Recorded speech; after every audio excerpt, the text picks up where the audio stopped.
The Islanders return to action tonight as they host the Washington Capitals. We've got a full preview and explain how they can beat the Capitals. Plus, the Islanders nominee for the Masterton Trophy is announced, and we have the playoff opponent and schedule for the Bridgeport Islanders. All that and more coming up on today's Locked On Islanders podcast. Your Locked On Islanders, your daily podcast on the New York Islanders. Part of the Locked On Podcast Network, your team every day.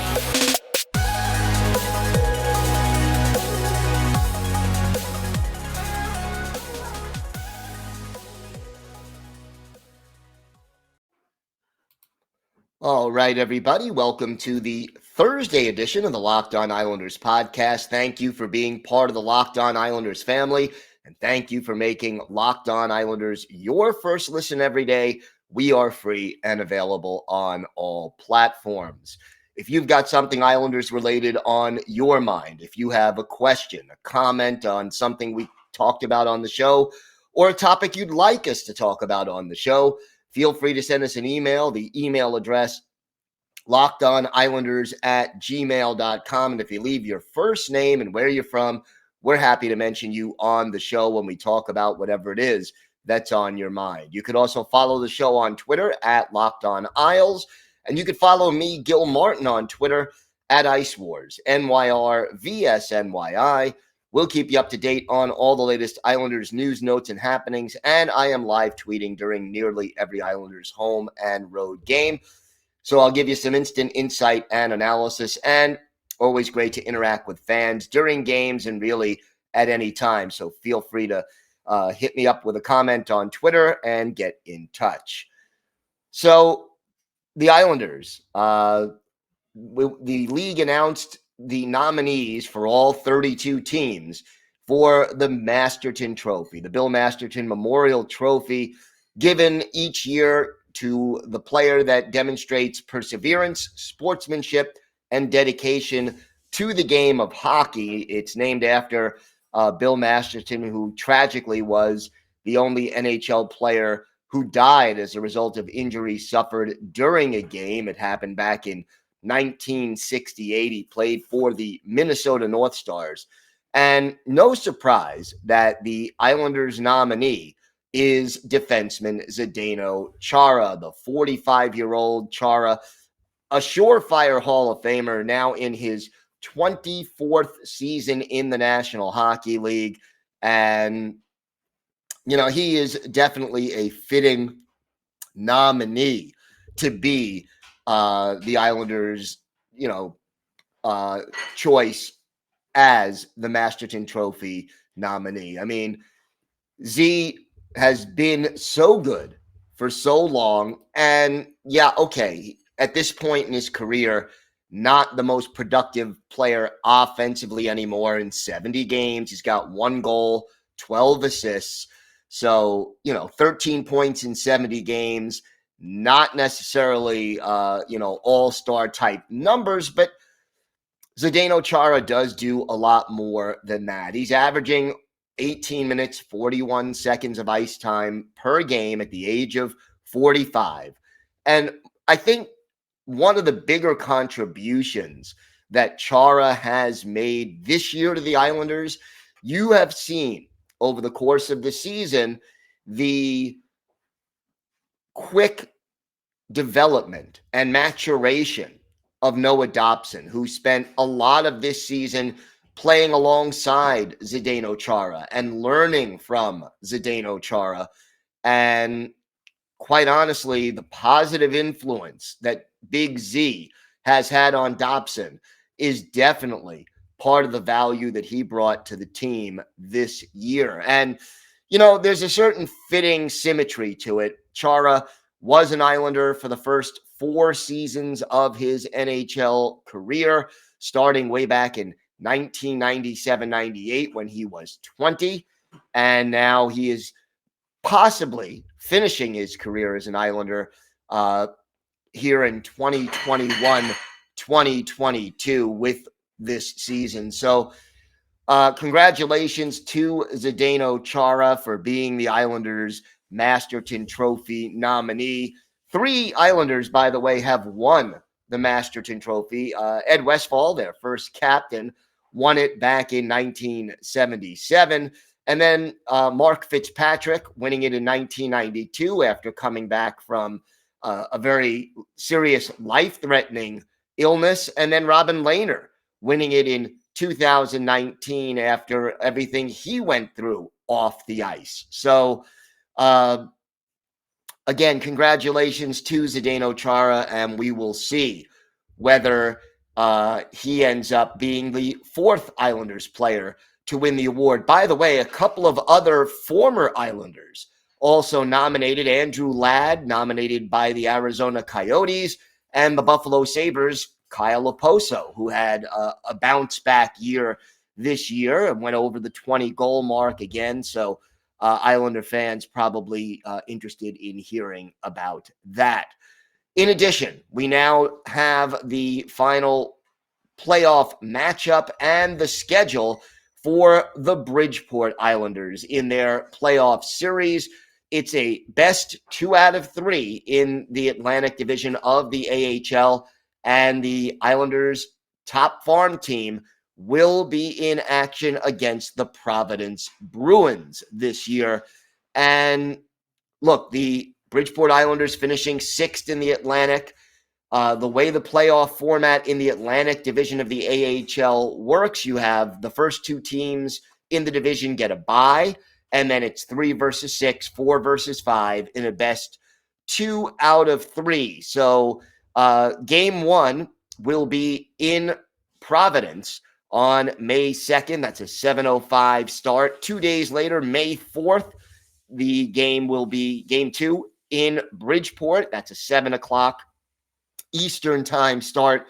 And then the third game, if necessary, will be May 6th back in Providence at 7:05 Eastern time. Now, these 2 teams met 12 times during the regular season, and I'll tell you, it was a very evenly matched series. The Islanders winning 6, losing 4, and then losing 2 in either overtime or a shootout. And the goal differential between these 2 teams, dead even. Each team scoring and giving up 38 goals in the series. Now, Bridgeport won 3 out of the last 4, although the last game between the 2 teams, Providence winning that one in a fairly one-sided game by a score of 6-2. So, look, if you want to check out some playoff hockey with some of the Islanders' young future stars playing in it, May 4th at Bridgeport, you could take the ferry over, you could drive over, a 7 o'clock Eastern time start, or if you really want to make the trek up to Providence, May 2nd and May 6th in Providence, Bridgeport Islanders and the Providence Bruins. And again, we are hopeful that Bridgeport will be able to go on a lengthy playoff run. Either way, good experience for these young players, and overall, a very should be an entertaining playoff series, to say the least. We have got more to discuss on this episode of the Locked On Islanders podcast. We'll preview tonight's game at the UBS Arena against the Capitals. We also have our Islanders birthday of the day coming up. Make sure you join us for that. It's a defenseman who was with the Islanders at the turn of the century. Today's episode is brought to you by Shady Rays. Shady Rays is an independent sunglasses company that gives you the features of $200 sunglasses for a fraction of the price. That means polarized lenses, well-constructed durable frames, and premium high-end finishes. Also, something you won't find anywhere else is Shady Rays' Insane Protection Program. Shady Rays includes lost and broken protection on every pair. They will send you a brand new pair if you lose them, no matter what happened. Give them a try, and if you don't love them, you'll pay nothing. It's as simple as that. So, 10 meals are also donated to fight hunger in America when you shop with Shady Rays. Exclusively for Locked On Islanders listeners, head to shadyrays.com and use the code Locked On, that's one word, Locked On, and you'll get 50% off 2 or more pairs of polarized sunglasses. That's code Locked On for their best deal of the season, 50% off 2 or more pairs of Shady Rays sunglasses. backed by over 150,000 verified 5-star reviews. Thanks again for making Locked On Islanders your first listen. Now for your next listen, check out the Locked On Now podcast. It gives you nightly recaps of every NHL game with analysis from our local experts. It's free and available wherever you get podcasts. So, 2 games left for the New York Islanders on the schedule, and they'll come in back-to-back nights as the Islanders go up against the Washington Capitals tonight at the UBS Arena, and then close out the season. Season finale will be against the against the Tampa Bay Lightning on Friday night. Tonight's game, 7 o'clock Eastern. Friday's game, 7:30 Eastern.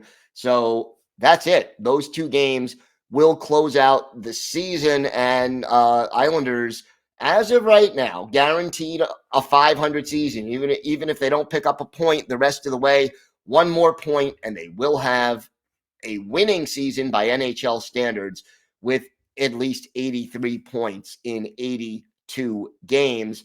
And also, 1 more point would more or less guarantee the Islanders 5th place in the Metropolitan Division. So the Capitals, look, we just saw them, and we know how good they are. Alex Ovechkin, again, I would say we still don't know officially, but the word out of Washington was that even if this was a playoff game, this being the game that was played Tuesday in Washington, Ovechkin would not have been ready to go.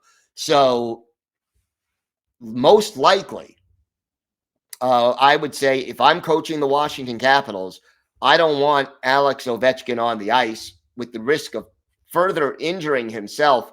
The Capitals are better off with Ovechkin healthy and ready to play in the playoffs, even if they're facing a tougher opponent, than if then Ovechkin aggravates his injury or makes it worse that he's out for the beginning of the playoffs as a result of trying to play in a meaningless late regular season game. So it'll be interesting to see, but I'm expecting no Alex Ovechkin in this game. And let's look at the line combinations. These were the combinations they went with against the Islanders on Tuesday.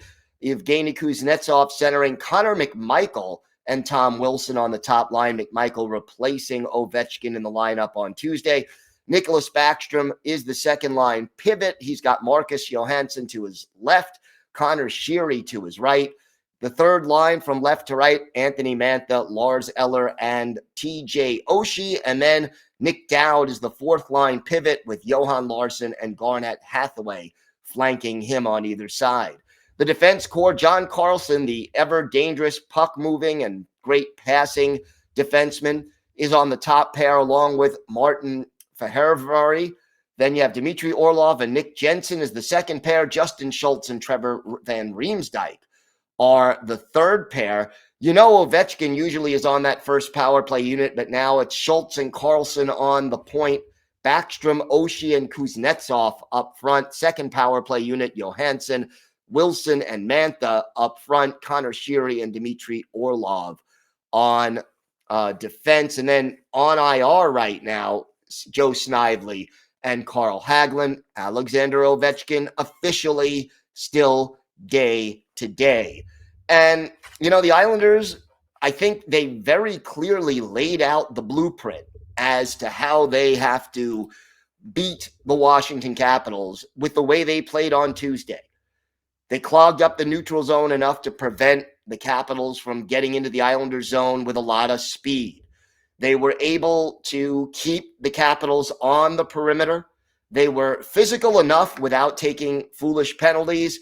And the Islanders' power play did a great job of cashing in and converting their opportunities. They had a couple of power play goals. They killed penalties well, and they even had a shorthanded goal. That may be asking a lot to have that happen in back-to-back games, especially against the same team. But overall, the way the Islanders played on Tuesday on the road is very much the way that you want them to play at home tonight in order to repeat that winning performance. As for the goaltending, we have 2 games left. It's on a back-to-back. You know, one of them is going to be Sorokin, one of them most likely to be Varlamov. I would think Varley goes tonight. The Capitals are one of his former teams. It would make a little bit of sense to have him go up against them. But either way, the order doesn't matter. Most likely we see Varlamov one of the 2 remaining games, Sorokin the other. The Capitals are in an interesting position because they're 1 point behind Pittsburgh in the battle for third place in the Metropolitan Division. Whoever finishes third is going to face the New York Rangers. Whoever finishes fourth is going to have to face either the Panthers or the Hurricane, and it's most likely going to be the Panthers.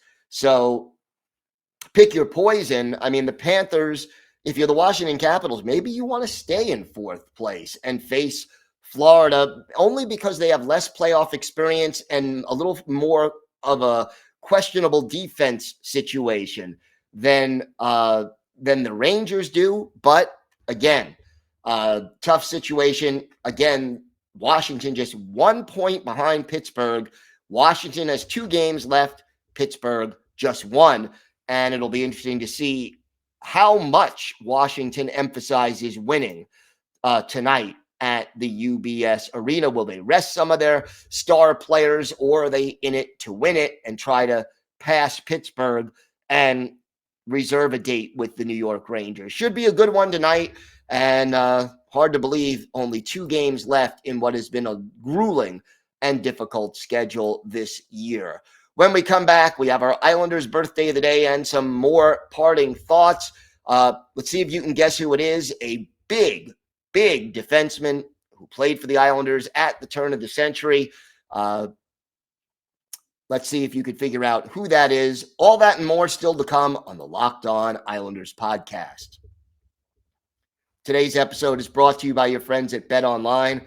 BetOnline.net is your number one source all your sports betting stats and info. Find all the latest sports developments, league reviews, and news, including this year's basketball playoffs and the start of the Major League Baseball season. Stanley Cup playoffs get underway next week. You could certainly bet on that. NFL draft is tonight and tomorrow. Plenty of things to pay attention to and to get odds on from BetOnline. BetOnline is your continued source for all your sports wagering information, from live betting to playoffs, esports, and more. Head to the website today or use your mobile device to learn more about the trends and action. BetOnline, where the game starts. Time now for our Islanders birthday of the day. And, Friday will be the 42nd birthday of former Islanders defenseman Matthew Biron. Biron, 6'6", 230, a native of Lac St. Charles, Quebec. Originally drafted in the first round by the LA Kings in 1998, 21st overall selection, but made his NHL debut with the Islanders in 1999-2000, played 60 games in his inaugural NHL season, had 4 goals, 8 points, and only 38 penalty minutes. Then spent part of the following season with the Islanders and part of the year in the AHL. Later played for the Lightning and the Panthers and the Capitals before finishing his career over in Europe. 253 career games in the NHL for Matthew Biron, 12 goals, 44 points, and 177 penalty minutes. We're going to look at one of his better games with the Isles, February 13th, 2000, at Madison Square Garden. Islanders taking on the Rangers. Kevin Weeks, the goalie for the Islanders, while Mike Richter was the goalie for the Rangers. Always a magic matchup when these two rivals get together. And it was the Rangers getting on the board first in the first period. Jan Hlavich, his 14th from Peter Nedved and Radek Dvorak. At 7:37, and it was 1-0 Islanders trailing after one. But the Islanders tied it in the second period. Jason Krog, his first from Jorgen Janssen and Marius Tchaikovsky at 4:18. That evened the game at 1 apiece. But the Rangers regained the lead a little less than 3 minutes later. Radek Dvorak, his 13th from Stefan Quintal and Jan Hlavich at 7:16. Islanders again trailing now by a 2-1 margin. But a minute and 4 seconds later, it was tied again as Josh Green netted his 9th. Jamie Heward and Jorgen Janssen with the assists. 2-2 hockey game after that goal. Later in the second, our Islanders' birthday of the day, Matthew Biron, his 4th from Jorgen Janssen and Marius Tchaikovsky at 16:20. Islanders up 3-2 after 40 minutes. And in the third, an empty net goal by Claude Lapointe, his 11th. Gino Ojic and Jamie Rivers with the assist. The Islanders skate away with a 4-2 win over the Rangers, 31 saves for Kevin Weeks. The Rangers outshot the Islanders 33-30 in this game, but the Islanders came away with the 4-2 win. As for our Islanders' birthday of the day, Matthew Biron, he had a goal. He was a +1. It was the game-winning goal, and it came on his only shot in 15 minutes and 57 seconds of ice time. So a great memory for Matthew Biron getting the game-winning goal against the New York Rangers at Madison Square Garden. Biron, 42 on Friday. He is our Islanders' birthday of the day. Hard to believe there's only 2 games left in the schedule this year. It's gone oh so quickly, and yet it also seems like a long slog, especially the way the Islanders have been trying to come from behind for so long of this season, where, you know, after the 0-8-3 slump in November and into early December, partially because of the long road trip, partially because of how many players missed time with COVID, it's been a very trying and difficult season. We are going to start on this show next week looking ahead to the draft, looking at every player who played a game for the Islanders this year, reviewing their season and their possible future role with the Islanders. We will talk about what the players are saying as they leave Long Island on getaway day next week. Lots of things going on, even though there will not be Islanders games coming up. So we will have you covered throughout the offseason, draft, free agency, trades, and anything else concerning your New York Islanders. And we will, of course, also follow the Bridgeport Islanders as long as they remain in the playoffs. So plenty to talk about even when the games end on Friday night. Thanks again for making Locked On Islanders your first listen every day. Now make your next listen Locked On NHL, a revolving group of hosts, including me. I host the Monday edition of Locked On NHL and co-host the Friday edition along with Rachel Donner. We bring you the biggest stories from around the league with the help of our local experts. Check out Locked On NHL. It's available wherever you get podcasts. Enjoy the game tonight. Should be a good one. Have a great day. And of course, let's go Islanders.